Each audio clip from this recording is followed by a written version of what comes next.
داڕمانی نرخی تومەنی ئێرانی لە بەرامبەر دۆلاری ئەمریکاییدا گورزێکی تری کەمەشکێنی لە ئابووری کۆماری ئیسلامی ئێرانداوە و بە ئەندازەیەکیشە کارداران هیچ بەرچاوڕوونیەکیان لە بەردەمدا نییە بۆ ئایندەیەکی دوور و نزیکیش. ساڵی پار هێشتا ئابووری باش بوو، لە دوکانەکەمدا کارداریەکم هەبوو، یەکێکی نوێشم کردەوە، بەڵام ئێستا ڕەوشی ئابووری بە هیچ شێوەیەک باش نییە و کەسیش نازانێت چی ڕوودەدات.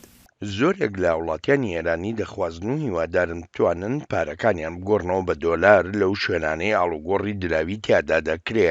ئەم هەوڵەش لە کاتێکدایە زۆر بەشیان ترس و نیگەرانی دایگرتوون لەسەر ئەو پاشەکەوتەی کردویانە کە لەوانەیە پاشەکەوتەکەیان نەتوانێ لە مایە پوچبوون ڕزگاریان بکات.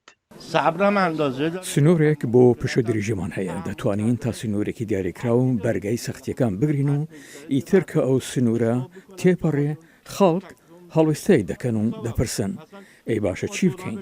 لەوانەیە نرخی دلار بگاتە 1 ملیۆن ریال، ئیتر چۆن بژین؟ ئەم گرانیە تا چەندی تر و تاکەی بەردەوام دەبێت. هاوڵاتیانی ئێرانی دەڵێن لەم ڕەوشە ئابووریەی وڵاتەکەیاندا ئەگەر خاوەنی بە ملیۆنان ڕیاڵی ئێرانیش بن هیچ سوودێکی نییە، چونکە دراوەکەیان توانایی کڕینی کاڵا و پێداویستی ڕۆژانەکانیشی نەماوە. بەم نرخی ئێستا $1 کە 6,000 ریالە، هەرچی شتێک هاوردە بکەیت ئەوە دەبێت بە نرخی زۆر گران بیفرۆشیتەوە.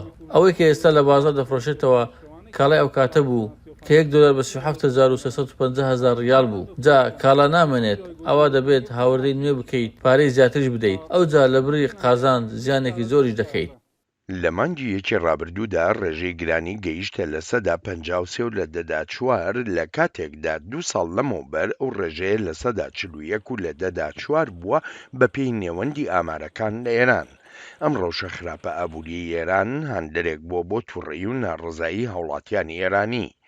ڕژێمی ئێران کەوتۆتە ژێرباری ژمارەیە سزای قورسەوە بەوەی بەرنامە ناوچی و لەشکریەکانیەوە کە بە هەڕەشە و مەترسیدا دەنرێن بۆ سەر ئاشتی و ئاسایش و سەقامگیری لە جیهاندا، هەروەهاش بەوەی سەرکوتکردنی دڕندانە و ناڕەوای کۆماری ئیسلامی ئێران دژ بە هاوڵاتیانی ئێرانی کە داوای ماف و ئازادیەکانیان دەکەن.